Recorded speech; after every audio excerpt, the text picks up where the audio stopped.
चलिए श्लोक फिर से एक बार दोहराते हैं। 13वें अध्याय का 8वां श्लोक।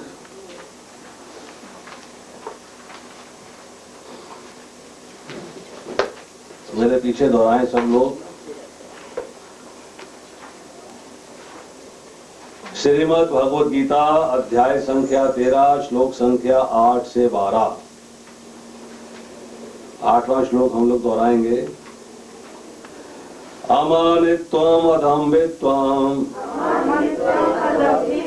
अहिंसा क्षान्ति आर्जवम् आचार्योपासनं शौचम् स्थैर्यम् आत्मविनिग्रह। अमानित्वम् अदम्भित्वम् अहिंसा क्षान्ति आर्जवम् आचार्योपासनं शौचम् स्थैर्यम् आत्मविनिग्रह। अमानित्वम् अदम्भित्वम् अहिंसा क्षान्ति आर्जवम् आचार्योपासनं शौचम् स्थैर्यम् आत्मविनिग्रह। इसका अनुवाद पढ़ता हूँ।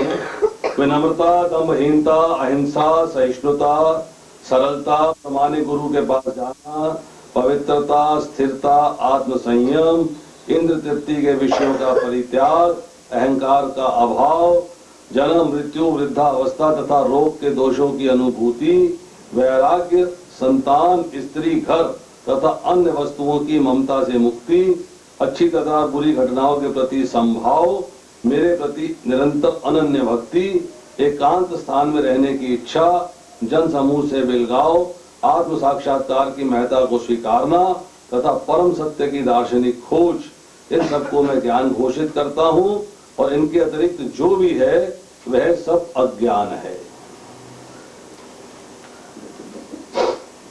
चर्चा हो रही है अध्याय संख्या 13 के अंदर प्रयोजन की। जैसा मैंने पहले बताया आपको कि भगवत गीता को जो है 3 भागों में बांटा गया है। पहले 6 अध्याय जो है हमारा भगवान से संबंध बताते हैं। 7वें से लेके जो 12वें अध्याय तक जो है चर्चा होती है अभिधेय, अर्थात भगवान के जो हमारा संबंध है उसको स्थापित कैसे करना है, उसको निभाना कैसे है, अर्थात उस संबंध तक पहुंचना कैसे है। पहुंच के अल्टीमेट एम है प्रयोजन, अर्थात हमारा लक्ष्य क्या है। तो लक्ष्य क्या है इसका ज्ञान मिलता है हमें 13वें अध्याय से लेके 18वें अध्याय तक। सो 13वें अध्याय के अंदर जो है पिछली बार चर्चा की गई थी कि अर्जुन ने प्रश्न किया है। क्यों प्रश्न किया है? क्योंकि 12वें अध्याय के अंदर भगवान ने जो है भक्ति के बारे में चर्चा करी है। इसको भक्ति योग के नाम से पुकारा गया कि भक्ति योग क्या है। भगवान ने चर्चा करी है कि मुझे प्रिय कौन है। 12वें अध्याय के 20वें श्लोक में चर्चा करी गई कि जो इस भक्ति के अमर पद का अनुसरण करते हैं और मुझे ही अपना चरम लक्ष्य बनाकर श्रद्धा सहित पूर्ण रूपेण संलग्न रहते हैं, वे भक्त मुझे अत्यंत प्रिय है, अत्यधिक प्रिय है। अब इस चर्चा के बाद यहाँ पे श्रद्धा की चर्चा हुई है, मत परम की चर्चा हुई है, अमृत मिदम की चर्चा हुई है। तो इसके बाद जो है अर्जुन ने पूछा है, ज्ञान की बात पूछी है कि प्रकृति के बारे में मुझे बताइए, पुरुष के बारे में बताइए, क्षेत्र के बारे में बताइए, क्षेत्रज्ञ के बारे में बताइए, ज्ञान के बारे में बताइए और ज्ञेय अर्थात ज्ञान से जो जानने योग्य है उसके बारे में बताइए। 6 प्रश्न जो है अर्जुन ने किए हैं। भगवान जो है इन 6 प्रश्नों का बारी बारी से उत्तर दे रहे हैं। अभी तक उन्होंने जो है 13वें अध्याय के 2 श्लोक के अंदर चर्चा करी है क्षेत्र के बारे में और 3 श्लोक के अंदर चर्चा करी है क्षेत्रज्ञ के बारे में।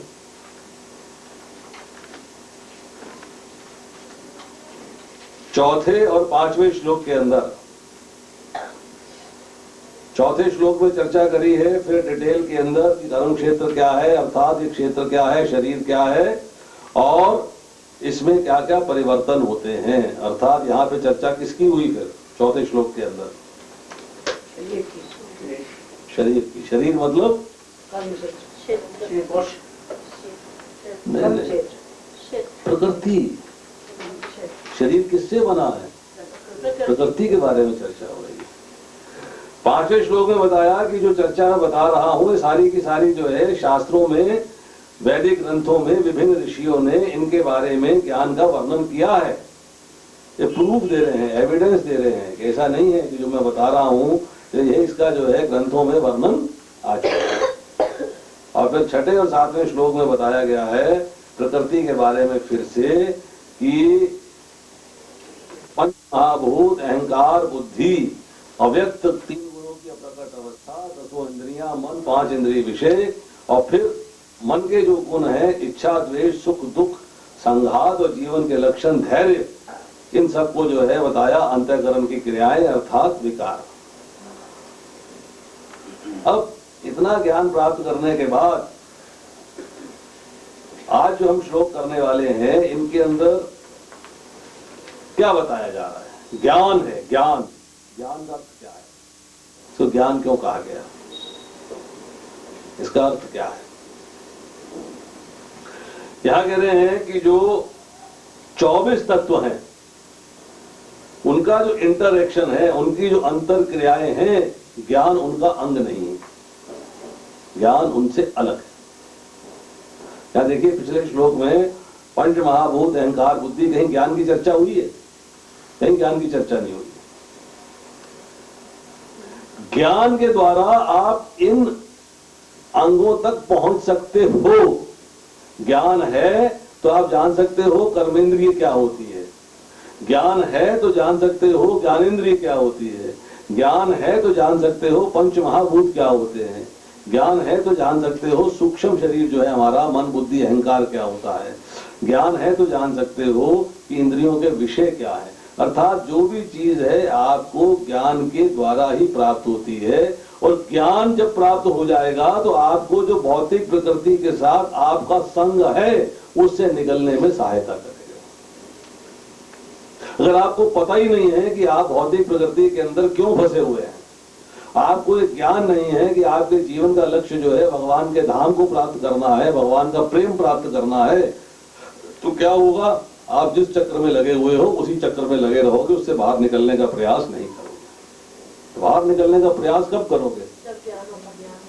जब पता लगेगा कि यहाँ क्या दुख है और वहां क्या सुख है, यहाँ क्या कष्ट है, वहां कष्ट के बिना है, वो जो पद है वो जगह है अनामयम है, बिना विकार के है, बिना कष्ट के है।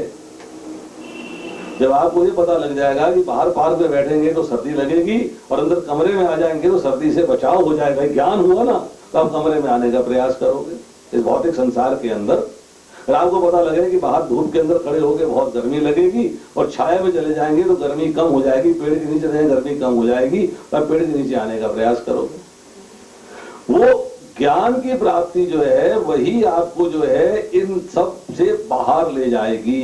अर्थात जो प्रकृति है जिसके साथ हमारा बंधन हो चुका है, जिसके साथ हमने अपने आप को बांध लिया है, उससे बाहर निकलने का मार्ग केवल ज्ञान से प्राप्त हो पाएगा। ज्ञान प्राप्त करेंगे तो भक्ति में आएंगे, वरना आम व्यक्ति से बात करें, बोला मरने के बाद किसने देखा है जी? किसने देखा है? आज मरे कल दूसरा दिन, आप गए हो क्या? स्वर्ग देखा आपने? आपने देखा गोलोक वृंदावन कहाँ है? किसी तरह देखा? जो है यही है, इसको भोग लो। अर्थात उसको ज्ञान नहीं है। तो जो ज्ञान नहीं है तो इसी चक्र में घूम रहा है, और अगर ज्ञान हो जाएगा तो इस चक्र से बाहर निकलने का प्रयास करेगा। तो अब यहां पर जो है चर्चा क्या हो रही है इन श्लोकों के अंदर कि ज्ञान के दो मुख्य अंग हैं।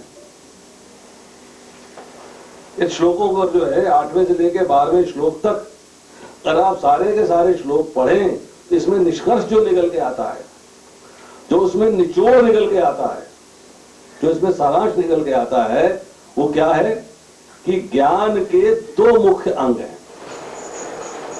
पहला अंग क्या है कि इन सब के द्वारा आप भगवान के प्रति भक्ति कर सकते हो, अनन्य भक्ति, अर्थात अनएलॉयड, जिसमें कोई मिलावट नहीं है, ना ज्ञान की ना कर्म की। ऐसी व्यक्ति करेंगे जो अव्याभिचारिणी है, अर्थात जिसमें कोई मिस्टेक नहीं, व्याभिचार नहीं। व्याभिचार का अर्थ क्या होता है? इधर उधर। व्याभिचार का मतलब होता है गलत कार्य, लॉफुली जो गलत कार्य है उसको करना है, उसको व्याभिचार्य बोलते हैं। अव्याभिचार नहीं, मतलब कोई व्याभिचार नहीं, जिसमें कोई गलत कार्य नहीं है। तो जब हम भगवान के प्रति भक्ति करते हैं तो व्याभिचार क्या है? व्याभिचार ये है कि भगवान के अलावा किसी और की भी कर रहे हैं। भक्ति जो है भगवान के अलावा किसी और की भी कर रहे हैं। जैसे आम भाषा में कहा जाता है कि पर स्त्री संबंध या पर पुरुष संबंध रखते हैं भौतिक संसार में, तो व्याभिचार कहलाता है। तो इसी तरीके से यहां पर जो है चर्चा हो रही है कि constant and unalloyed devotion to Krishna. Constant मतलब सतत, सदैव। कांस्टेंट का मतलब है सदैव, सत्तम, सत्तम मतलब उसमें कोई रुकावट नहीं। अनएलॉयड का मतलब क्या है? अव्याभिचारिणी, जिसमें कोई मिलावट नहीं है। अनन्य योगेन, सिर्फ भगवान से ही योग करना है और किसी से योग नहीं करना। हाँ जी, भगवान की, केवल भगवान। अब आइए इसके बाद अंग नंबर 2। अंग नंबर 2 इसके अंदर यह है कि आपको बोनाफाइड स्पिरिचुअल मास्टर के पास जाना है, अर्थात प्रमाणिक गुरु के पास जाना। आचार्योपासनम मतलब आचार्य की उपासना करनी है। ये सारा ज्ञान आपको जो है प्राप्त होता है केवल एक प्रमाणिक गुरु के माध्यम से। प्रमाणिक गुरु का मतलब ये है जिसने की परंपरा से श्रवण किया है और एज ए पोस्टमैन आपको डिलीवर कर रहा, without change, as it is. जैसे कुरियर आता है, कोई चेंज नहीं होता, लिफाफा ऐसे कैसे आपको मिलता है।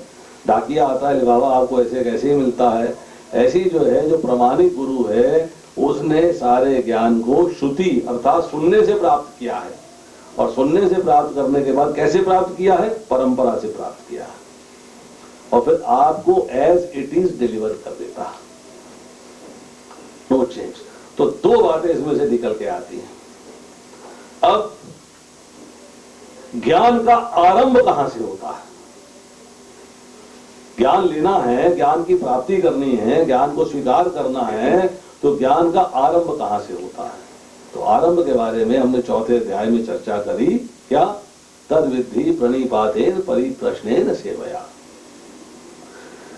विनम्रता से, विनीत भाव से। तो यहां कहा जा रहा है कि नॉलेज बिगिंस विथ ह्यूमिलिटी। इसलिए इसका सबसे पहला शब्द जो है वो क्या है? अमानित्वम। मतलब आप विनम्र बनेंगे। विनम्रता से जो है आपको ज्ञान की प्राप्ति होती है। तो ये जो 8वें से लेके 12वें श्लोक हैं, ये आपको बताते हैं कि ज्ञान प्राप्ति का मार्ग क्या है। इसीलिए इसको ज्ञान कहा जाता है। ज्ञान प्राप्ति का मार्ग क्या है? Process of obtaining knowledge. विनम्र बनेंगे तो ज्ञान की प्राप्ति होगी। दंभ नहीं होगा तब ज्ञान की प्राप्ति होगी।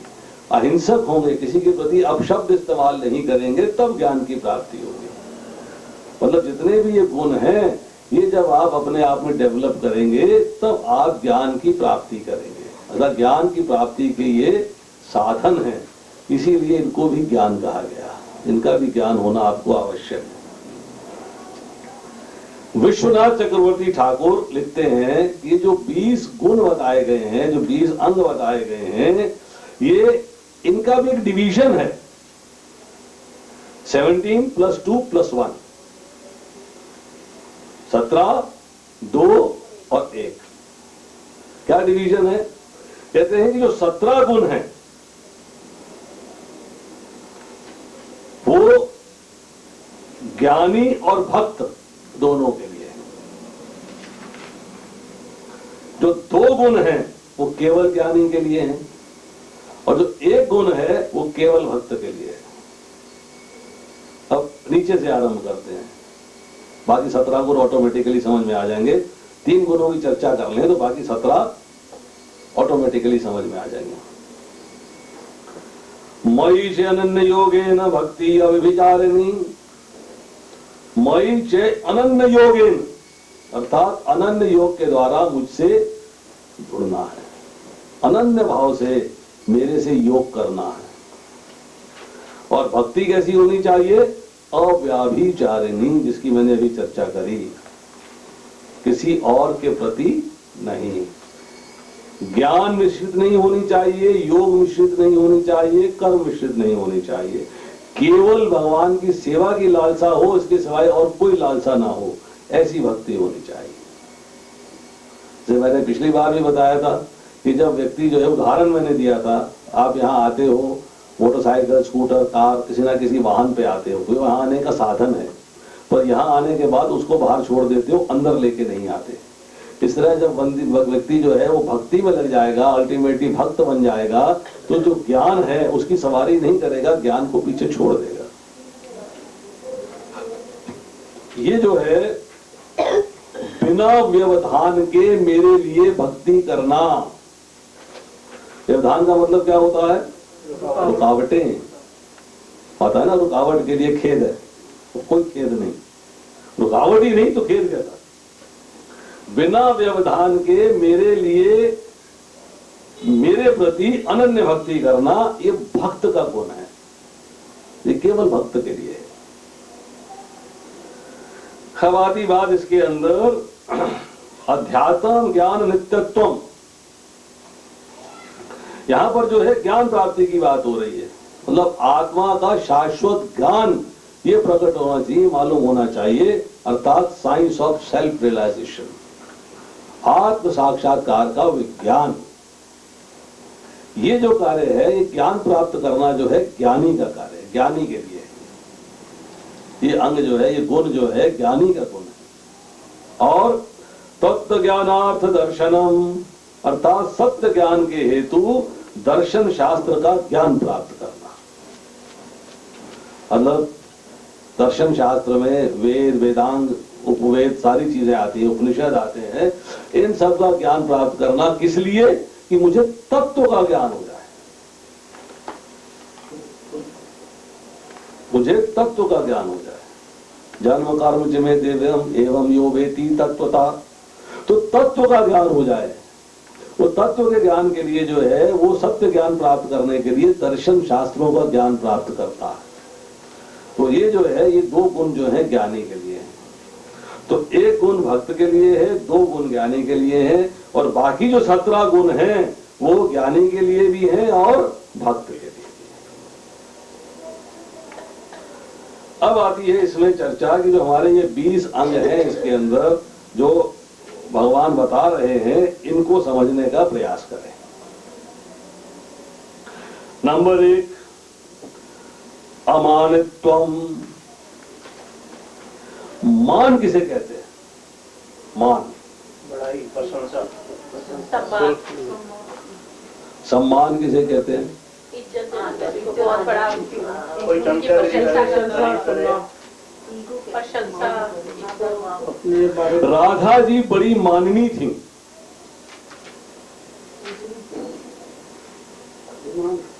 अभिमान करते थे, मतलब अपने में इतना कॉन्फिडेंस है कि बंदे में एक अहम हो जाता है कि मुझसे बढ़िया कोई भक्त नहीं, मुझसे कोई श्रेष्ठ नहीं है, मेरे से उत्तम कोई नहीं है। मान करना हो गया, मतलब मैं सबसे बढ़िया हूं, मैं सबसे श्रेष्ठ हूं, ये मान हो गया। मान का मतलब होता है अपने आप को श्रेष्ठ मानना, अपने आप को पूज्य मानना। मैं बड़ा भारी भक्त हूं, मेरे से बड़ा कोई नहीं है, मैं बहुत रईस हूं, मुझसे रईस कोई नहीं है, मैं राजसी खानदान का हूं, मुझसे बड़ा खानदान नहीं है। मतलब इस तरह की जो बातें होती हैं कि मतलब मेरे से उत्तम कोई नहीं है, मेरे से बढ़िया कोई नहीं है, इसको मान करना कहते हैं। तो राधा को इसलिए माननी देवी कहते हैं। राधा जो है कहते हैं मुझसे उत्तम भक्त कोई नहीं भगवान का, मुझसे उत्तम सेवा कोई नहीं कर सकता, मेरे से उत्तम प्रेम कोई नहीं कर सकता। तो वो ट्रू है, हमारा जो है फॉल्स है, वो एक सेपरेट स्टोरी है। परंतु मान का मतलब ये है कि मुझसे उत्तम कोई नहीं। अमानित्वम की मतलब मुझे अपने मान की कोई अभिलाषा नहीं है। अमानी न मान दे न कीर्तनीय सदा हरि, मुझे अपने मान की कोई अभिलाषा नहीं है, मेरा मान कुछ नहीं है, मैं तो बस दासा अनुदासा अनुदासा अनुदासा अनुदासा अनुदासा अनुदासा, मेरे में कोई उत्तमता नहीं। I am the most fallen soul, मैं सबसे निकृष्ट सेवक हूं, मतलब वो स्थिति में आना। तो भक्त जो है वो दासानुदासानुदासानुदासान भृत्य भृत्य भृत्य भृत्यश्च भृत्य भृत्य। मुकुंदमाला स्तोत्र में प्रभुपाद जी एक श्लोक के अंदर जो है इसको स्पेशली अंडरलाइन करते हैं, क्लैरिफाई करते हैं कि राजा कुलशेखर ने जो है इस श्लोक कहा है 7 बार भृत्य शब्द का इस्तेमाल किया।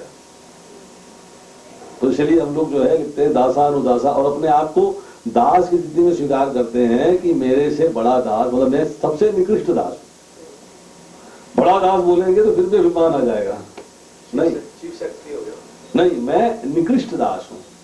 तो अमानित्वम का मतलब है कि मुझे अपने मान की कोई अभिलाषा नहीं है, कोई डिजायर नहीं है।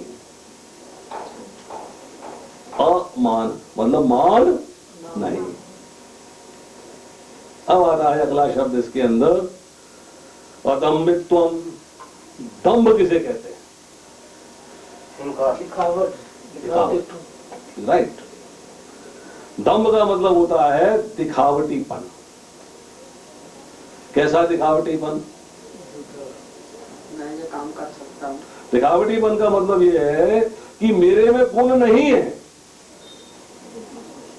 फिर भी मैं गुण दिखा रहा हूं। मेरे में गुण कम है, मैं उनको ज्यादा प्रकट कर रहा हूं। दूसरा, अरे तो जी ये देखो कंठी माला डाल ली है, लोग हंसेंगे, उतार दी। मतलब भक्त हूं, परंतु अगर भक्त बन के दिखाऊंगा तो लोग हंसेंगे, मजाक उड़ाएंगे, इसलिए अपना पहरावा बदल दिया, दिखावटीपन में आ गए। सदाचार छोड़ दिया, पवित्रता छोड़ दी, मतलब अपने आप को जो मैं हूं वो न कर दिखा के जो नहीं हूं वो बन के दिखाना। लोग क्या कहेंगे? आज ही हम चर्चा कर रहे थे, भक्त हैं, अच्छा विवाह में गए, शादी में गए, वैसे तो कहा आपस में मिले, नहीं जी मैं तो सारे नियमों का पालन करता हूं, मैं कुछ नहीं खाता, कुछ नहीं पीता, कहीं नहीं जाता, कुछ खाता पीता नहीं। और शादी ब्याह में गए तो कौन देख तो नहीं रहा, कोई सब खा गए। वैसे दिखा रहे हैं, मैं दिखा देता हूँ आपको। मुफ्त का माल जल्दी खाते हैं, दोना नीचे ऊपर। चाय पी लेते हैं, चाय पी लेते हैं, चाय प्याज वाला खाना खा लेते हैं, चाय पी लेते हैं, वैसे दिखाते हैं कि हम ऐसा कुछ नहीं करते। अकेले बैठे हुए हैं, अपनी मर्जी से चल रहे हैं, आहट हुई, कोई आ रहा है, देख ना ले मैं क्या कर रहा था, फट से बदल दिया अपने आप को फट से कन्वर्ट कर दिया। मतलब ये सारा जो है बनावटीपन, दिखावटीपन जो है दंभ कहलाता है। तो अदम्भित्वम मतलब मेरे में किसी प्रकार का दंभ नहीं है, जो अंदर है वही बाहर है, और जो बाहर है वही अंदर। मतलब मुंह में राम राम बगल में छुरी वाली बात नहीं। अब तीसरी बात आती है इसके अंदर, अहिंसा। अहिंसा का अर्थ क्या है? सामान्य शारीरिक या तो मानसिक चोट ना वध ना करना, किसी को कष्ट न देना, शरीर को वैसे जनरल कष्ट- शरीर को मतलब कष्ट- ये नहीं किसी का वध करो, हिंसा नहीं है, हिंसा का मतलब मन से भी किसी को मानसिक चोट भी नहीं पहुंचाना। किसी को मानसिक चोट नहीं पहुंचाना और किसी को मुश्किल में नहीं डालना। और देखिए अन्यों को विपत्ति में न डालना। थोड़ा अन्यों को विपत्ति में न डालना, चलो बहुत बढ़िया। किसी को अब जरा आप अहिंसा को ध्यान पूर्वक समझिएगा। अपने में इतना शक्तियों की कुछ कह सकते हैं फिर भी ना कहें उसको। किसी वो को शांति हो दुख- जाएगी। दुख नहीं पहचाना किसी को। वो शांति, किसी को दुख नहीं पहचाना। किसी को दुख नहीं पहुंचाना। ठीक। हिंसा कितने प्रकार की होती है? शारीरिक और मानसिक। शारीरिक, मानसिक तो कितने प्रकार की हुई? दो। वो जी कह रहे हैं 3 प्रकार की होती है। उसको जान से ही मार देना। वो तो शारीरिक कष्ट हो गया। चलिए अब आपको मैं थोड़ा अहिंसा के बारे में डिटेल्स करता हूँ। 2-3 मिनट अहिंसा के बारे में ध्यान पूर्वक सुनिएगा।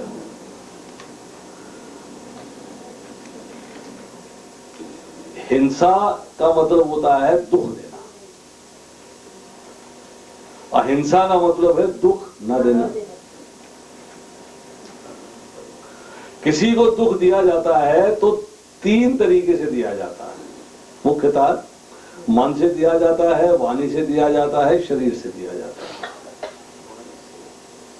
गाली गलौज कर दिया, वाणी से हो गया, वाणी से हो गया, शरीर से हो गया, शरीर से हो गया, और आप मन में उसके बारे में बुरा सोचते चले जा रहे हो, आने वाले कल में प्रकट हो जाएगा, शेप ले लेगा, वो बीज हो गया। वो शेप ले लेगा। तो जो प्रकट है वो तो हिंसा नहीं हुई ना। नहीं, वो भी हिंसा की नहीं जाती है, बीज तो बन रहा है ना। बेस बन रहा है। सोच जो है, बुरी सोच, आप जो है उसके बारे में सोचते चले जा रहे हो, गलत कार्य सोचते चले जा रहे हो, आने वाले कल में प्रकट हो जाएगा। तो मन से भी जो है किसी के प्रति बुरा नहीं सोचना, क्योंकि आपका मन खराब होगा। हिंसा जो है वो करने वाला जो है, करने जैसे आप हिंसा करने वाले हैं तो इसके भी 3 भेद है, एक भेद नहीं है, 3 भेद है। एक है खुद करना, आप खुद हिंसा कर रहे हो। दूसरे किसी से करवा रहे हो, ट्रांसपेरेंसी हो गई, उकसाना। तू कर भाई, मेरा नाम मत लियो, तू कर, प्रवोक करना किसी को। ठीक है। और तीसरी है कि किसी ने हिंसा करी है और उसका समर्थन कर रहे हो। आपने करवाई नहीं, आपने करी भी नहीं, परंतु किसी ने हिंसा करी है और आप उसका समर्थन कर रहे हो, सपोर्ट कर रहे हो, वो भी हिंसा। वो भी हिंसा। पशु आपने काटा और खा लिया, पशु आपने कसाई से कटवाया, अभी मेरे को खाना है तो काट दे, वो भी हिंसा है। कसाई ने आपके कहने से नहीं काटा पर वो बेच रहा है और आप सपोर्ट कर रहे हो कि मुझे भी दे देना, बड़ा अच्छा करता है तू, you do very good job, जब वो अब खाएंगे नहीं तो वो काटेगा। ठीक है नहीं। तो तीनों स्थितियों में जो हिंसा है कृत, कारित और अनुमोदित कहलाती है। कृत का मतलब है स्वयं हिंसा करना, कारित का मतलब है किसी से हिंसा करवाना, अनुमोदित का मतलब है हिंसा का समर्थन करना। अब हिंसा के पीछे भाव क्या है? आप हिंसा कर रहे हो, किसी के प्रति आप हिंसा कर रहे हो, उसका भाव क्या है? भाव तो खराब ही हो। उसका भाव है या तो क्रोध से कर रहे हो, गुस्सा आ गया इस पे हिंसा करते हो, या लोभ से कर रहे हो, आपको लोभ है, लालच है इसलिए हिंसा कर दी। क्रोध नहीं है, लोभ है इसलिए इसको कष्ट दे दिया, दुख पहुंचा दिया इसको। और तीसरा है मोह है, आपको मोह है, किसी के प्रति मोह है, दूसरे के प्रति हिंसा करवा देता है।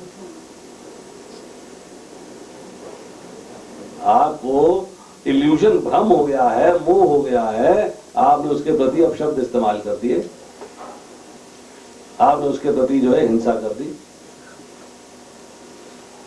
अब क्वालिटेटिवली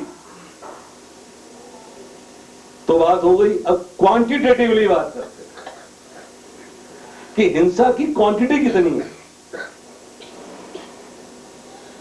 थोड़ा सा दुख दिया, थोड़ा सा, ज्यादा दुख नहीं दिया, थोड़ा सा दुख दिया,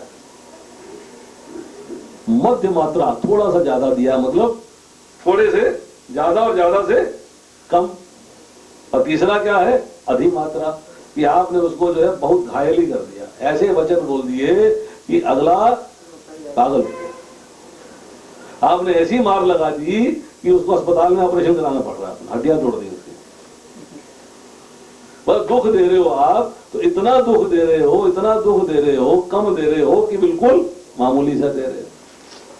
तो ये क्वांटिटेटिवली हो गया, क्वांटिटी कितनी है, मात्रा कितनी है उसकी। अब इन सबको अगर आप कैलकुलेट करोगे तो ये जितनी हमने करी है, मृदु मात्रा है, मध्य मात्रा है, अधिक मात्रा है, क्रोध है, लोभ है, मोह है, कृत है, कारित है, अनुमोदित है, तो मन से, वाणी से, शरीर से, तीनों से हर प्रकार की हिंसा हो सकती है। जब आप परमुटेशन कॉम्बिनेशन से कैलकुलेट करोगे तो 81 प्रकार की हो गई, 81 टाइप्स। तीनों का जुर्म बराबर है, जुर्म बराबर, हिंसा तो हिंसा ही है, नहीं चाहे बड़ी हो छोटी हो, वो तो फल तो भोगना ही पड़ेगा। फल भी बराबर ही है। फल कम ज्यादा हो सकते हैं, परंतु फल तो है, क्वांटिटेटिवली फर्क पड़ जाएगा। अब आती है बात कि हिंसा में भी अब आपके पास है कि 4 टाइप और है, वो सिचुएशन के हिसाब से हिंसा, सिचुएशनल, वो सिचुएशनल है। कैसे सिचुएशनल, परिस्थितिवश। कैसे है, आपने देखा बदला निकालना है, इसको मैंने कुछ बताना है, परंतु मंदिर है, यहां कुछ नहीं कहूंगा, बाहर चल के बात करूंगा। ये तीर्थ स्थान है, यहां कुछ नहीं कहूंगा, है बाहर निकले जरा फिर देखता हूं मैं। तो मतलब वो हिंसा जो है वो देश के अनुसार हो गई, जिसको देशगत कहते हैं, देश के अनुसार, अर्थात एक पर्टिकुलर स्थान पे आप उसको कुछ नहीं कहना चाहते। काल, समय, काल के अनुसार हिंसा कैसे है। दिवाली है, आज कुछ नहीं कहता, आज एकादशी है, आज चुप साथ जाओ, कोई बात नहीं, कल देखेंगे। आज जन्माष्टमी है, आज कुछ नहीं कहते, आज ठाकुर जी का दिन है, आज गुजारा कर लो, कल करेंगे, अदला बदला कल निकालेंगे। मन में तो भावना पैदा हो गई ना। ठीक है जी, परंतु आपने जो है फेस्टिवल्स के दिनों में तो अपने आप को कंट्रोल कर लिया, परंतु मन में भाव अभी है। फिर आता है इसी काल के अंदर दूसरा आता है समय। समय मतलब एक पर्टिकुलर टाइम है। जैसे आपके घर में फेस्टिवल हो रहा है, मैरिज एनिवर्सरी है, शादी है, जन्मदिन है, मुंडन है, ब्याह है, मतलब कोई भी ऐसा फंक्शन है उसमें आप तमाशा नहीं बनाना चाहते, तो आपने कहा आज इससे कुछ नहीं कहूंगा, आज इसकी इंसल्ट नहीं करूंगा, बेइज्जती नहीं करूंगा, मारपिटाई नहीं करूंगा, कुटाई नहीं करूंगा, इसके प्रति हिंसा नहीं करूंगा, बाद में देखूंगा, आज मेरे घर का फेस्टिवल खराब हो जाएगा। और फिर इंडिविजुअल, आप कहते हो मुझे इनके प्रति हिंसा नहीं करनी है। जैसे गुरु के प्रति हिंसा नहीं करनी है, माता पिता के प्रति नहीं करनी है, उनको आप जो है छोड़ देते हो। बाकी सबके प्रति मैं अब शब्द इस्तेमाल कर सकता हूँ, बाकी सबको गाली गलौज कर सकता हूँ, माता को नहीं करूंगा, पिता को नहीं करूंगा, गुरुजनों को नहीं करूंगा, जानवर है उसको नहीं मारूंगा डंडा, क्या करेगा बेचारा, तो वैसे ही सा है, क्या कह सकता है मेरे को। मतलब आप हर तरीके से जो है हर एंगल लेके चलेंगे तो इसको भी आप लेके देखेंगे कि हिंसा जो है वो बहुत ही वैरायटी से की जा सकती है। परंतु हमें यह चर्चा हो रही है कि इनमें से किसी भी बात में जो फिट नहीं बैठता, उनसे दूर रहता है, उसको ज्ञान है इन सब बातों का, तो वो अहिंसक है, वो अहिंसा के नियम का पालन करता है। चौथा शब्द है इसमें आर्जवम। आर्जवम का मतलब क्या है, सरलता। उसमें सरल सीधेपन का भाव है, बिल्कुल सीधा है एकदम, गऊ जिसे कहते हैं। कैसे, वो भी सरलता 3 प्रकार से होती है, शरीर की है, मन की है, वाणी की है। शरीर की सरलता है, मन की सरलता है, वाणी की सरलता है। शरीर की सरलता क्या है, इससे पहले ये रह गया शांति सहिष्णुता। आएगा आएगा, चिंता नहीं करोगा, सब आएगा। शरीर की वाणी की और दूसरी मन की। तो शरीर की सरलता क्या है? सादा रहना सहना, ज्यादा फैशन नहीं, ऐंठ नहीं मेरे में, अकड़ नहीं मेरे अंदर, हर एक से मिले हरे कृष्णा किया, अकड़ के नहीं चले, इनसे मैं नहीं बोलता जी बेकार रही। अकड़ आ गई ना मेरे अंदर, अभिमान आ गया नहीं। अर्थात अपने में अकड़ नहीं है, अपने में ऐंठ नहीं है, शरीर में सजावट नहीं है, और चाल ढाल में बड़ा सरल है।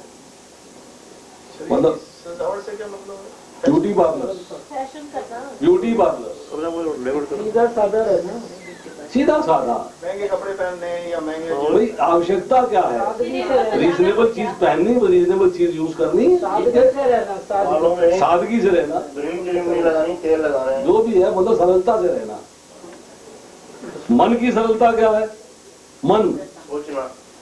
मन की सरलता है कि आपका ईर्ष्या नहीं है किसी के प्रति, सही कपट ना होना, आपके द्वेष नहीं है किसी के प्रति, आप दयालु हैं, सौम्य हैं, आपके चेहरे से सौम्यता, मतलब एक कूल एहसास होता है। लेकिन उधर चेहरा देख के लगता है बड़ा गुस्से में रहता है हर वक्त, जब देखो गुस्से में रहता नहीं, आप में सौम्यता छलकती है, छल नहीं है, कपट नहीं है, विद्वेष नहीं है, निष्कपट हो बिल्कुल एकदम। जो आपसे बात करे एक सेकंड के लिए भी तो लगे ये बंदा बड़ा बढ़िया, इज वेरी नाइस। और वाणी की सरलता क्या है? मीठा बोले, मीठा बोले, मधुर बोले, सरल, प्रिय, हितकर वचन, जो आपके फायदे की बात हो आपसे बताए, सिंपल बातें बोले, कॉम्प्लिकेटेड बातें नहीं बोले। आपने वो प्रश्न किया, उसका सिंपल भाषा में उत्तर दे, ऐसा उत्तर नहीं दे कि लगे कि हाँ ये तो बड़ा ज्ञानी है, मैं तो बेवकूफ, ये तो जाते ही नहीं, दोबारा प्रश्न ही ना पूछो, ऐसा नहीं। मतलब he should be very simple, और अपमान नहीं करे, अपमानजनक शब्द का इस्तेमाल नहीं करे, चुगली नहीं करे, निंदा नहीं करे, व्यंग नहीं करे, टॉन्टिंग नहीं करे। व्यंग करते हैं ना हम लोग बहुत, अब तो बड़े आदमी हो गए जी आप, हमें क्या पूछोगे, आप तो बहुत बड़े हो गए जी, हम आपका मुकाबला कहाँ कर सकते हैं, आप तो महान हो गए। मतलब व्यंग नहीं करना दूसरे। तो ये हुई आजवम, अर्थात मन की और शरीर की और वाणी की सरलता। इसमें लिखा है, बिना किसी कूटनीति से मनुष्य अपने शत्रु को भी वास्तविक हाँ जी, बिल्कुल। जी बोलोगे बेवकूफ कहलाएगा? नहीं, ऐसा है कि बेवकूफ नहीं कहलाएगा। आज के युग में, कलयुग में हम लोग भौतिक संसार में समझ सकते हैं कि बेवकूफ होगा, और जब आध्यात्मिक संसार में जाते हो तो ये प्रेम है जिससे आप अपने शत्रु को भी जीत के अपना बना लेते हो, आप शत्रु को भी जीत लेते हो, आप इतने सरल हो। शत्रुता क्या है? आपका बुरा चाहना। हरिदास ठाकुर के पास वैश्या को भेजा गया, किस लिए? भक्ति को, कि भक्ति भंग कर दे, तो शत्रुता निभाई गई नहीं निभाई गई? हरिदास ठाकुर ने अपने मधुर व्यवहार से उस स्त्री का मन जीत लिया और भक्त बन गई, भक्त बन गई वो, उसको भक्त बना लिया, उसको भक्त बना दिया। मतलब इतनी सरलता थी हरिदास ठाकुर के अंदर कि जो दुश्मनी निभाने आई थी वो भी उनकी शिष्य बन गई। वो सरलता चाहिए। तब आती बात शांति। शांति का अर्थ क्या है? शांति का अर्थ यह है सहनशीलता, सहिष्णुता। सहिष्णु का मतलब क्या होता है? आपको कष्ट दिया जा रहा है परंतु आप उस कष्ट को 12वें अध्याय में हमने चर्चा करी थी कि भक्त जो है जब उसको किसी के द्वारा दुख दिया जाता है तो उसके मन में क्या भाव आता है कि ये मेरे कर्मों का फल है, इसका कोई दोष नहीं है, मेरे दुख कट रहे, मेरे पाप कर्म कम हो रहे हैं, इसका दोष नहीं। तो क्या हो गया? आप सहनशील हो गए। वो तो शब्द क्या हुआ था? क्षमी।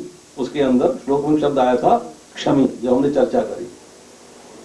यही जो है उसी के पर्यायवाची शब्द आ रहा है कि मेरे प्रति किसी ने अपराध किया है, मतलब भक्त के प्रति किसी ने अपराध किया है तो उसको दंड नहीं देना है। हालांकि सामर्थ्य है दंड देने की, बदला लेने की सामर्थ्य है।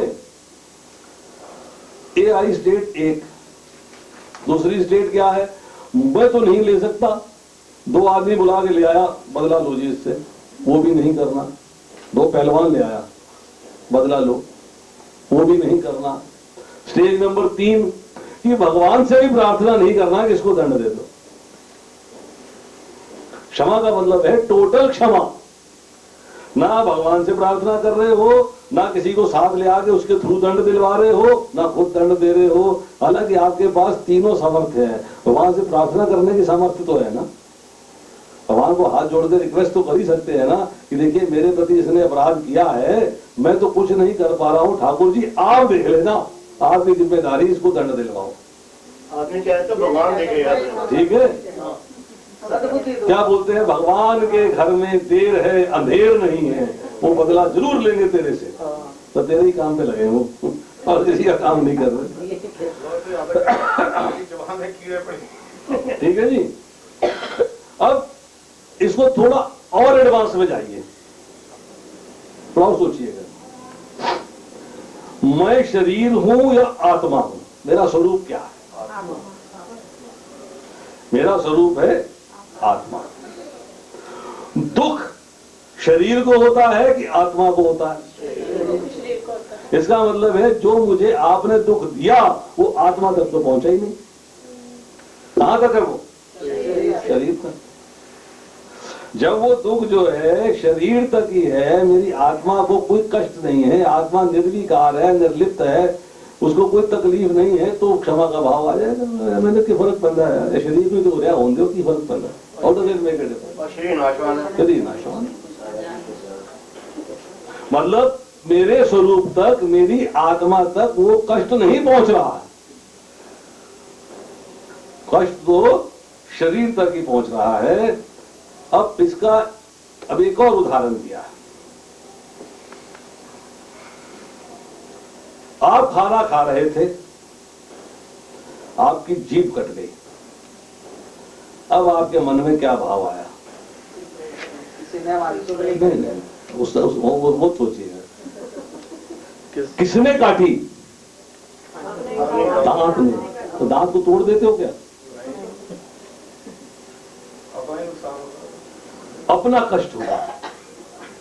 मतलब आप दांत को तोड़ते नहीं, क्या भाव रहता है कि जीभ जो है किसी तरीके से जल्दी ठीक हो जाए, नहीं तो नमक लगेगा, मिर्चें लगेंगी, खाना नहीं खाया जाएगा, जख्म हो जाएगा, 4-5 दिन 7 दिन मेरे को कष्ट रहेगा। आपका उस कष्ट से छुटकारे का भाव बन जाता है।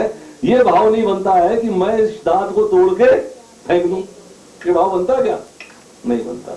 मतलब दांतों को आप कोई कष्ट नहीं देते, दूसरा मुझे कष्ट दे रहा है, अगर मैं उसको रेसिप्रोकेट करता हूं तो मैंने फिर एक ऐसा कर्म कर दिया जिसका मुझे फल भोगना पड़ेगा। जब ये ज्ञान की प्राप्ति हो जाती है तो व्यक्ति में क्षमा भाव आ जाता है, क्योंकि तो इसके प्रति कुछ अपराध करूंगा तो मेरे को उसका फल भोगना पड़ेगा भाई, पाप कर्म हो जाएगा। मुझे पाप कर्म नहीं करना, मुझे अपने दांत नहीं तोड़ना। तो क्षमा का जो भाव आ जाता है वो कब आता है? जब ज्ञान हो जाता है कि जिसको मैं कष्ट देने वाला हूं उसके हृदय में भी वही भगवान बैठे हैं जो मेरे हृदय में बैठे हैं।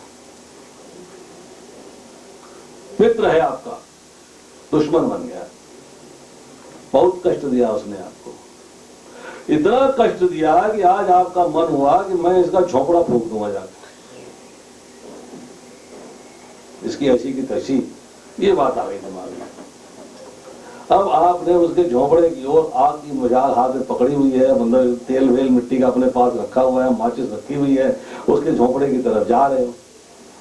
वहां देखा बाहर आपने एक गाड़ी खड़ी है या एक घोड़ा खड़ा है, जो भी वाहन है, उस वाहन में आपका कोई प्रिय मित्र है जो उसके घर में पहुंचा हुआ। अब आप अपने प्रिय मित्र के लिहाज करते हुए उसके घर को आग से छोड़ दोगे या प्रिय मित्र सहित उसके घर में आग लगा दोगे? तो भगवान है सुहृद सर्वभूतानां, हर एक के हृदय में विराजमान है। जब आप ये समझ लोगे कि भगवान उसके हृदय में बैठे हुए हैं जिसको मैं कष्ट देने जा रहा हूं, ये उसका झोपड़ा फूकने जा रहा हूं ना, शरीर रूपी झोपड़ा फूकने जा रहा हूं, उसका कष्ट देने जा रहा हूं उसको। जब उसके हृदय में भगवान बैठे हैं, वही भगवान परमात्मा स्वरूप मेरे हृदय में बैठे हैं, और सुहृद सर्वभूता नाम, वो उसके भी हितैषी हैं, मेरे भी हितैषी हैं, तो मैं अपने हितैषी को कष्ट कैसे पहुंचा सकता हूं? तो आप उसको क्षमा कर दो। इसलिए कहते हैं गांधी जी एक चपेट मारे दूसरा गाल। उनकी बात मत करो, उसमें कहते हैं दूसरी चपेट के बाद नहीं बताया किसी ने, उसको मारो। ऐसे एग्जाम्पल भक्ति मत दिया करो। ये तो बहुत ऊंची स्टेज है जी, इतना वो करना तो ये अपने प्रति जो आपके प्रति अपराध कर रहा है, आज उस अपराधी को भी क्षमा कर रहे थे, वो शांति कहलाता है। आचार्योपासनम मतलब आचार्य की उपासना करना।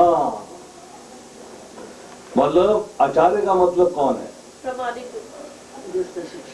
टेक्निकली देखा जाए तो आचार्य शब्द जो है लिटरली संस्कृत मीनिंग के हिसाब से जो आपको ज्ञान देता है, जो आपका गुरु है, शिक्षा देता है, उसको आचार्य कहते हैं।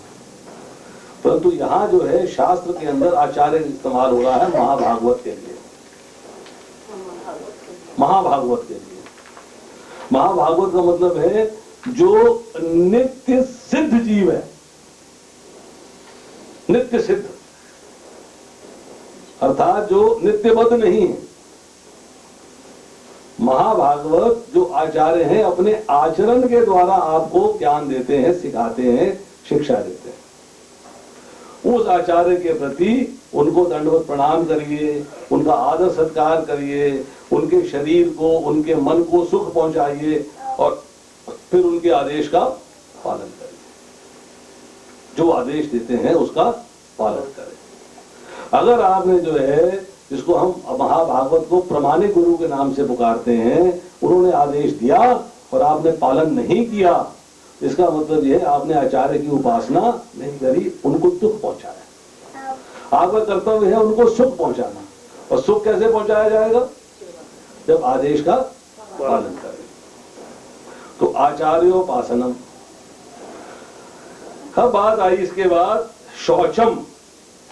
अभी तो पहला श्लोक नहीं हुआ। शौचम, शौचम का अर्थ क्या होता है? शौचम का अर्थ है पवित्रता, शुचिता मतलब पवित्रता। पवित्रता का अर्थ यह है कि आपकी भीतर से भी और बाहर से भी शुद्धि होनी चाहिए। भीतर से मतलब क्या है? कि आपका मन जो है वो शुद्ध होना चाहिए। चेतो दर्पण मार्जनम, अर्थात जो चित्त रूपी दर्पण है उसको मांझ के उसकी सफाई होनी चाहिए। आपका मन जो है वो शुद्ध होना चाहिए। शांडिल्य उपनिषद कहता है कि अगर आपके मन के अंदर छल है, आपके मन के अंदर कपट है, तो पवित्रता नहीं है।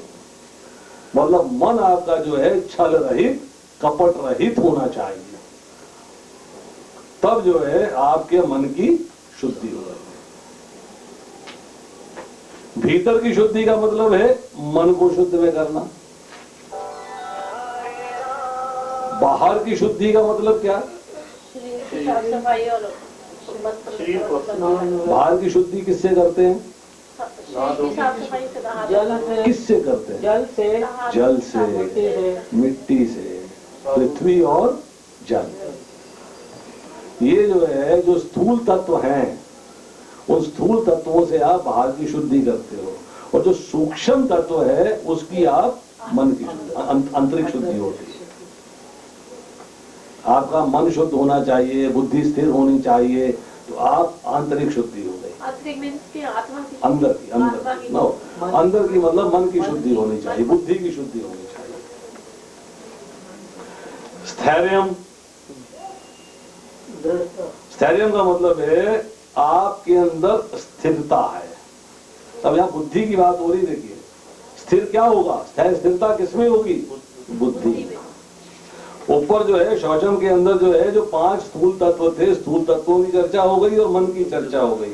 और यहाँ पे चर्चा किसकी हो रही है? बुद्धि की चर्चा हो रही है। आपकी बुद्धि भी जो है शुद्ध होनी चाहिए, अर्थात स्थिर होनी चाहिए, विचलित नहीं होनी चाहिए, और भक्ति के पथ पे विचलन नहीं चलता बिल्कुल, और अनन्य भक्ति होनी चाहिए, अनन्य भक्ति। और भगवान ने दूसरे अध्याय के अंदर 54 से लेकर और 72 श्लोक जो है स्थित प्रज्ञ की भाषा दी, परिभाषा दी है। इसकी बुद्धि स्थिर होती है, उसके क्या लक्षण होते हैं। यह सर्वत्र अनभिस्नेह तत्तत्य प्राप्त शुभ शुभम ना अभिनंदती ना द्वेष्टि तस्य प्रज्ञा प्रतिष्ठिता। जो शुभ की प्राप्ति से हर्षित नहीं होता है, दुख की प्राप्ति से घृणा नहीं करता है, ऐसा भक्त जो है वो स्थिर बुद्धि कहलाता है, स्थित प्रज्ञ कहलाता है। मतलब आपको स्थित प्रज्ञ होना चाहिए। अब आता है इसके बाद आत्म विनिग्रह। आत्म विनिग्रह मतलब keeping mind away from sense objects. जो विषय है, विषय, उन विषयों से मन को हटा लेना। विषयों में अगर मन अटक गया तो क्या होगा? बुद्धि हर ली जाएगी। इंद्रियानाम ही चरताम यत मनु अनुविधीयते, अर्थात आपकी इंद्रियां जो हैं उनके ऊपर जब मन लग जाता है तो बुद्धि हर ली जाती है। मतलब अब आपको जो है अपने को कंट्रोल करना है। और कंट्रोल कैसे होगा? दो प्रकार से होता है, एक अभ्यास और एक वैराग्य। चंचलम ही मना कृष्ण प्रमाथि बलवदे दृढ़ तस्या अहम निग्रह मन्यो वायो एष दुष्कुरम। कि मन बड़ा चंचल है, बड़ा हठीला है, बड़ा दुराग्रही है। इस मन को वश में करना उतना ही कठिन है जितना आंधी को वश में करना। और भगवान उत्तर देते हैं असंशयम महाबाहो मनो दुर्निग्रहम चलम अभ्यासेन तो कौंतेय वैराग्य नीचे की होते। छठे अध्याय के 34वां और 35वां श्लोक है। हे महाबाहु अर्जुन, मन को वश में करना निसंदेह बड़ा कठिन कार्य है, परंतु निरंतर अभ्यास और वैराग्य से मन वश में हो सकता है। अब यहां अभ्यास और मन आत्म विनिग्रह मतलब अपने सेल्फ को आपने कंट्रोल करना है। कैसे होगा? देखिए, आपके मन में इच्छाएं जागृत हो रही हैं, डिजायर्स पैदा हो रही हैं। उन डिजायर्स का पैदा होना जो है दो वैरायटी से होता है। एक टेम्परेरी है, दूसरी डिजायर परमानेंट हो गई, फिक्स हो गई। यस, अब मुझे चाहिए। एक है हाँ ऐसा हो जाए तो ठीक है, कोई बात नहीं, फिर उतर गया दिमाग से। फिर आया हाँ होना चाहिए, फिर उतर गया दिमाग से। नहीं लेना चाहिए ना, क्यों नहीं ले रहे हम इसको, फिर उतर गया। तो इसको जो है शास्त्र में कहा गया स्फुरना, सफू रणा।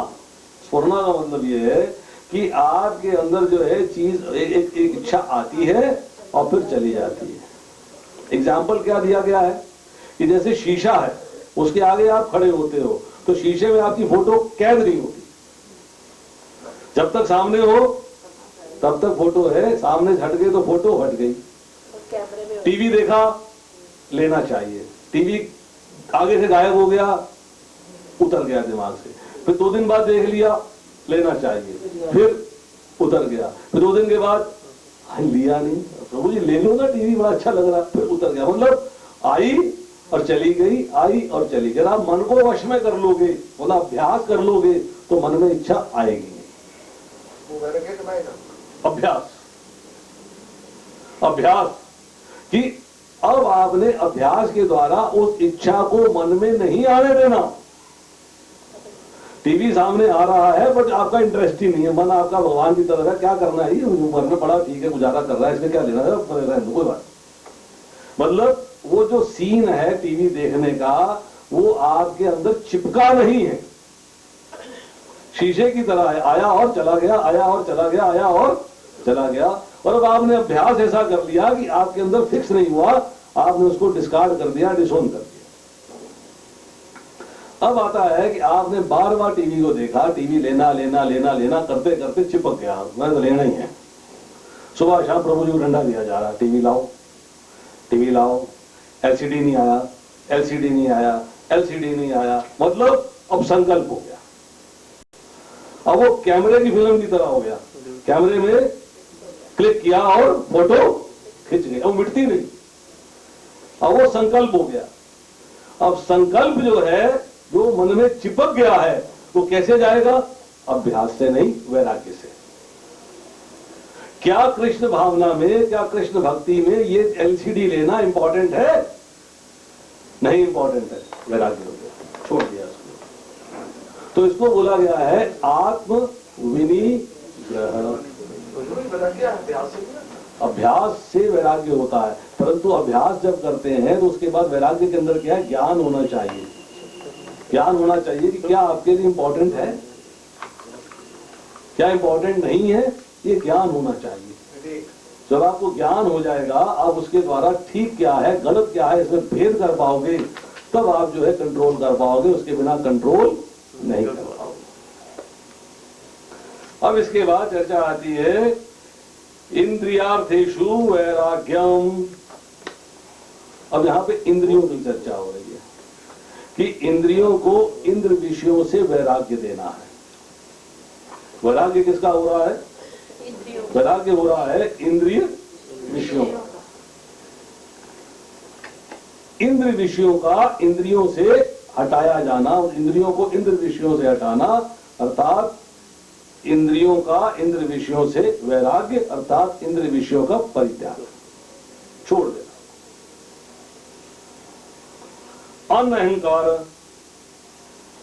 अहंकार मतलब मैं, मेरापन, ये अहंकार है। अहम का मतलब है मैं, और मैं कौन हूं? मैं शरीर हूं, ये मान लेना जो है ये कहलाता है फॉल्स ईगो, अर्थात झूठा अहंकार। और मैं आत्मा हूं, इसको स्वीकार कर लेना कहलाता है सत्य अहंकार। तो मेरा असली आकार जो है वो आत्मा है, असली आकार है शरीर नहीं। इस बात को स्वीकार कर लेना। तो अनअहंकार का मतलब ये है कि अहंकार और अभिमान दोनों का अभाव हो जाना, दोनों समाप्त हो जाने। अभी हमने जो है मन की चर्चा करी, बुद्धि की चर्चा करी, इंद्रियों की चर्चा करी, अब अहंकार की चर्चा हो गई। अब चर्चा करते हैं दोषों की।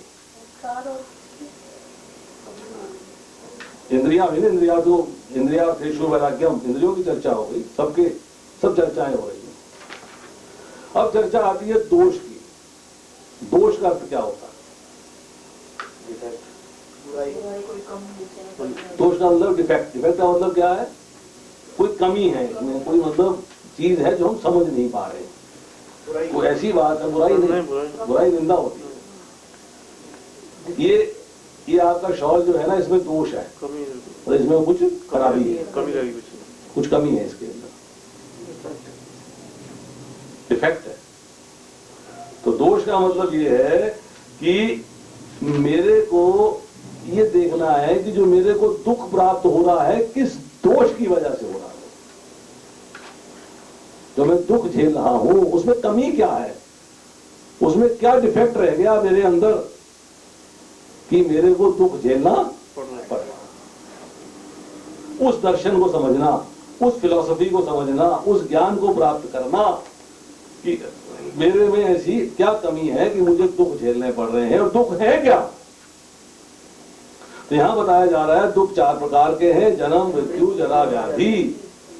इन दुखों से जो दोष हो रहा है मेरे अंदर, मेरे में जो कमी है, मेरे मतलब आत्मा में कमी आ रही। क्या कमी आ रही? कि मैं प्रकृति के जाल में फंस गया, ये कमी। इस दोष को समझना, इस दोष को समझ के स्वीकार करना कि यस, ये मेरी मिस्टेक है कि मैं इस दुख भरे संसार के अंदर जन्म, मृत्यु, बुढ़ापा और बीमारी, इनके जाल में फंसा हुआ हूं, जो कि प्रकृति के कारण मुझे मिल रहे हैं। शरीर किसका बना है? प्रकृति का। जन्म किसका हो रहा है? शरीर का। आत्मा तो जन्म लेती नहीं, वो तो अनादि है, वो तो शुरू से है। ये थोड़ा है कि आत्मा आज पैदा हो गई। कष्ट किसे मिल रहा है? प्रकृति को। बुढ़ापा किसको आ रहा है? प्रकृति को। मतलब मेरा जो शरीर प्रकृति का बना उसकी चर्चा हो रही है। शरीर को तो ये जो है इस बात को समझना कि जन्म का जो दोष है, जन्म की जो कमी है, अर्थात जन्म लेना ही अपने आप में दोषपूर्ण है। जन्म लेगा तो बुढ़ापा आएगा, जन्म लेगा बीमारी आएगी, जन्म लेगा तो मौत आएगी। इस शास्त्र को समझ जाना, इस तर्क को समझ जाना कि यस ये दोष है जिससे मुझे प्रॉब्लम्स हो रही है। अब लक्ष्य क्या है ज्ञान का? इससे बाहर निकल जाना। अब वो ऐसा कार्य करें कि इससे बाहर हो जाए। इसके बाद है आसक्ति, अनभिष्वंग, पुत्रदार ग्रहादिषु। दो शब्द आ रहे हैं। असक्ति, अ प्लस शक्ति। शक्ति का अर्थ क्या होता है? शक्ति कहते हैं कि आपको सुख की इच्छा हो गई, सुख की कामना हो गई, संसार भोगने की कामना हो गई, संसार से प्रेम हो गया, ये आपकी शक्ति है। ये शक्ति में ऐसी शक्ति ना हो अर्थात अशक्ति। तो आपको lack of affection for sons and family, ये कहा गया है। ये शक्ति है, लैक ऑफ आसक्ति। आसक्ति नहीं, आसक्ति का मतलब होता है कि attraction for affection of sons and family. आसक्त हैं आप, उनके प्रति आसक्त हैं, अर्थात आपको संसार से प्रियता है, आपको संसार के सुख भोग की कामना है, इच्छाओं की कामना है, वो आसक्ति हो गई।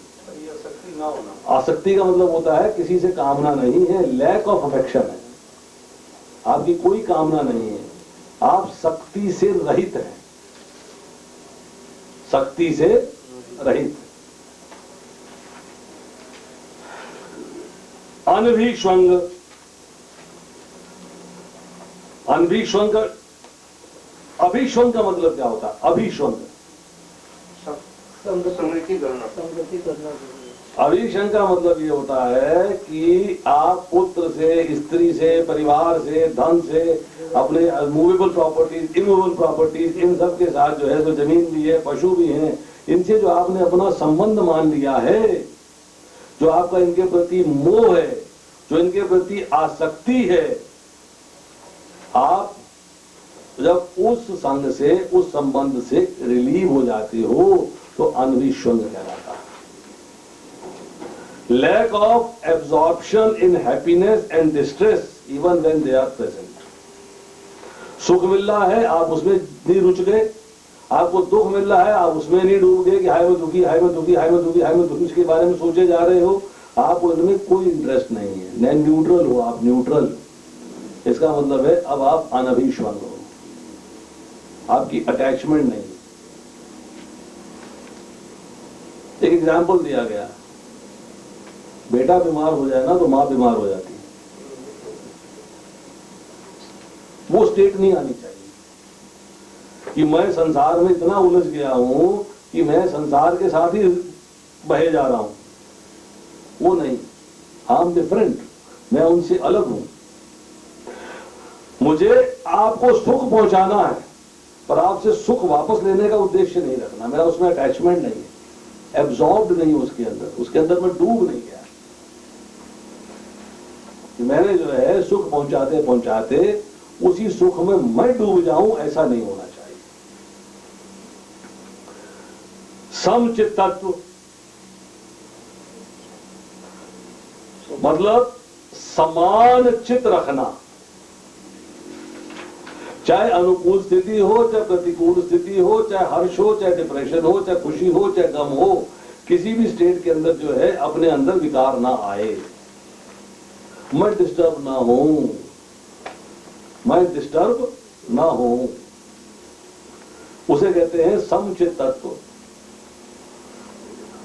कोई हर्ष नहीं है, कोई राग नहीं है, कोई द्वेग नहीं है, कोई विकार नहीं है, स्थितियां अनुकूल है तो भी एक समान है, प्रतिकूल है तो भी एक समान है। समता में रहना है, समता में रह के ही ज्ञान करना है, समता में रह के ही आगे बढ़ना है, समता के बिना नहीं रहना। यही बात जो है भगवान जो है कहते हैं दूसरे अध्याय के अंदर 48वें श्लोक 48वें श्लोक में कहते हैं योगस्त कुरु कर्माणि संगम त्यक्त्वा धनंजय सिद्धयो समो भूत्वा समत्वम योग उच्यते। तात हे अर्जुन जय अथवा पराजय की समस्त आसक्ति का त्याग करके समभाव से अपना कर्म करो। मतलब आपको जो है जीवन के अंदर स्थितियां अनुकूल आए या प्रतिकूल आए उनसे डिस्टरबेंस नहीं होनी चाहिए। फिर कहा जा रहा है इसके बाद अनन्य योगेन अव्याभिचारिणी, इसकी हम चर्चा पहले कर चुके हैं कि बिना व्यवधान के अनन्य भक्ति ही अनन्य योगेन कहलाती है। स्टेडी भक्ति अनटू मी, अर्थात स्थिर भक्ति, कोई भक्ति में बदलाव नहीं, चेंज नहीं है। सर्दी हो गर्मी हो सुख हो दुख हो कोई स्थिति हो, मेरे प्रति आपकी भक्ति में बदलाव नहीं आना चाहिए, क्योंकि वही रास्ता आपको 84 लाख के बंधन से निकाल सकता है। वही एक रास्ता और कोई रास्ता नहीं। एक भक्ति विशिष्यते, अर्थात एकमात्र केवल मेरी भक्ति में विशेषता प्राप्त करनी है और कुछ नहीं करना। सर्वधर्मा प्रत्यजम मामेकम शरणम भज, मामेकम केवल मेरे प्रति भक्ति करनी है और किसी के प्रति नहीं करनी। विभक्त देश सेवितम, यहां देश का मतलब है स्थान, सेवितम का मतलब है वहां जाके रहना, उसका सेवन करना। विभक्त अर्थात एकांत में रह के भगवान का स्मरण कर रहे हैं, एकांत में भगवान का चिंतन कर रहे हैं, एकांत में भजन कर रहे हैं, एकांत में स्वाध्याय कर रहे हैं, शास्त्रों को पढ़ रहे हैं, भक्ति के सारे रूपरेखा को समझ रहे हैं और तत्व को जान लिया कि भगवान क्या है, मैं क्या हूं, मेरा संबंध क्या है, उस संबंध को निभाना कैसे है, तो उसके लिए एकांत चाहिए जहां डिस्टर्बेंस ना हो। एकांत का मतलब है जहां डिस्टर्बेंस ना हो। पर वास्तविक एकांत क्या है? एक का अंत हो जाना, एकांत, एक अंत, संसार में रहते हुए भी अपने एक अंत हो जाना मतलब ना शरीर है, वो फीलिंग आनी चाहिए, ना इंद्रियां हैं, ना मन है, ना बुद्धि है, उस लेवल तक अपने को लेके जाना है। मैं कोई वैल्यू नहीं है मेरे पास इनके लिए, कोई आवश्यकता नहीं है, कोई मेरे पास जो है अहंकार नहीं है, मतलब ना स्थूल तत्वों के बारे में ना सूक्ष्म तत्वों के बारे में, केवल क्या है मैं आत्मा हूं, आई एम स्पिरिट सोल, उस प्लेटफॉर्म पे आना, वो एकांत है। मेरा अंत, एक अंत, एक का अंत क्या, एक मतलब जो मेरा एक शरीर है इसके सब अंग मेरे लिए बिल्कुल ऐसे फीलिंग ही नहीं आनी चाहिए। फीलिंग क्या आनी चाहिए कि मैं आत्मा, उस लेवल पे आना है, जो कि पॉसिबल नहीं है, ये पॉसिबल नहीं है। अब इसको पॉसिबल कैसे बनाना है? कॉम्प्रोमाइज क्या है कि जिसका मैं अंत नहीं कर सकता, शरीर का अंत नहीं कर सकता, उस लेवल पे नहीं आ सकता, इस शरीर को भगवान की पूर्ण रूप में सेवा में लगा दूं, तो मेरा जो शरीर के साथ मोह है, ममता है, आसक्ति है, वो समाप्त हो जाएगी। अब मेरा पूरा शरीर जो है भगवान की सेवा में लग गया। अर्ति ही जना संसिधि, अर्ति जना संसिधि अर्थात इसका मतलब क्या हुआ? अनासक्त भाव से सामान्य लोगों को, अर्थात जो सांसारिक कार्य हो रहे हैं उनमें मेरा इंटरेस्ट नहीं है, मजबूरी में कर रहा हूं, जीवन यापन के लिए करना है, रिश्तेदारी निभाने के लिए करना है, परंतु मेरी रुचि नहीं है उसके अंदर। रुचि मेरी केवल भगवान की सेवा में। वो एक सोशल ऑब्लिगेशन है, सामाजिक मेरे ऊपर जो है एक ऐसा एक बंधन बंधा हुआ है कि मुझे उसको निभाना है, वो निभाने के तौर पे निभाया जा रहा है, उसमें भी जो है भक्ति से कॉम्प्रोमाइज नहीं किया जा रहा।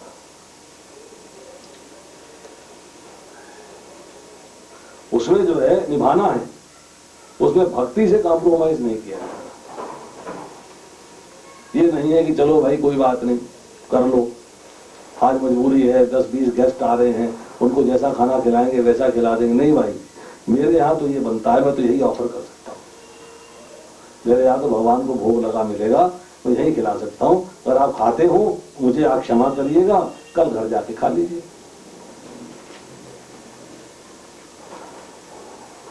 हम अपने भांजे के लिए गए लड़की वालों के यहाँ, तो उन्होंने हमारा जो है डिनर किया। तो डिनर में एज पर हमारी डिजायर उन्होंने जो है खाना बनाया, हमने भोग लगाया, प्रसाद खाया। हम जब वहां से आ गए तो फिर वो बाजार गए सामान लेने के लिए अपने खाने पीने का। तो हमारे साथ कॉम्प्रोमाइज नहीं, हमने कॉम्प्रोमाइज नहीं होने दिया। जब हम उपस्थित थे कोई कॉम्प्रोमाइज नहीं। हमें तो वही करना है और आपसे वही करवाना है जो हम चाहते हैं। अगर आपने हमें बुलाया है तो हमारी मर्जी से हमको खिलाइएगा, हम तो वही ऐसे ही करेंगे। हमारे घर आए तो हमारी मर्जी से खाओगे। तो उनको मानसिक कष्ट नहीं होगा? नहीं, उनको कष्ट होगा? नहीं होगा। उनकी मर्जी नहीं प्रभु जी, नहीं होता। आप मीट खाना चाहते हो, मैं आपको रोक दूं? आपका मन टेम्परेरी कष्ट क्या लग रहा है आपको? क्या कष्ट हो रहा है आपको?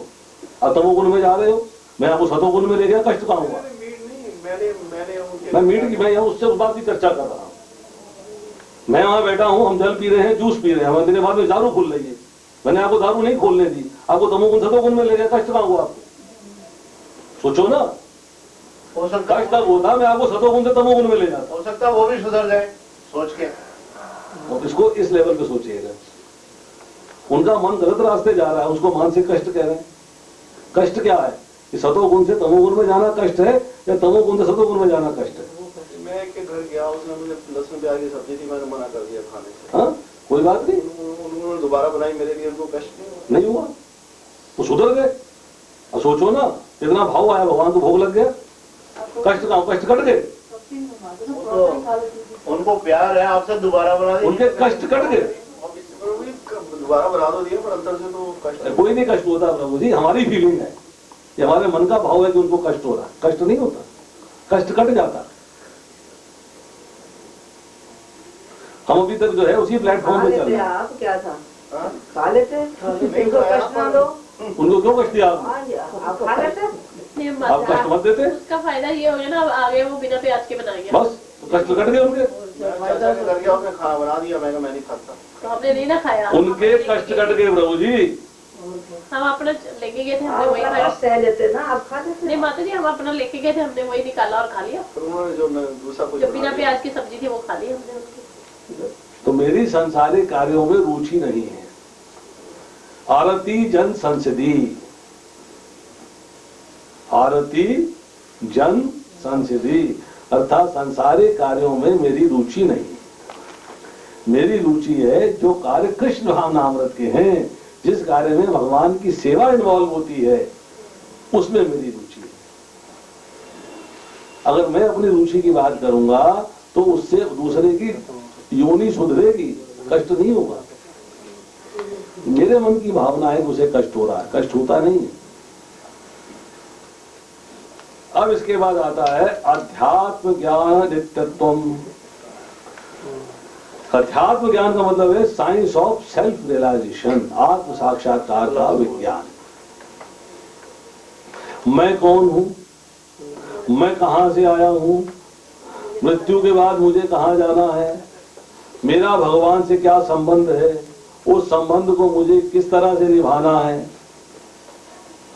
मतलब आप जो है अपना इंटरव्यू ले रहे हैं, अपना साक्षात्कार कर रहे हैं। अपना मतलब आत्मा का साक्षात्कार।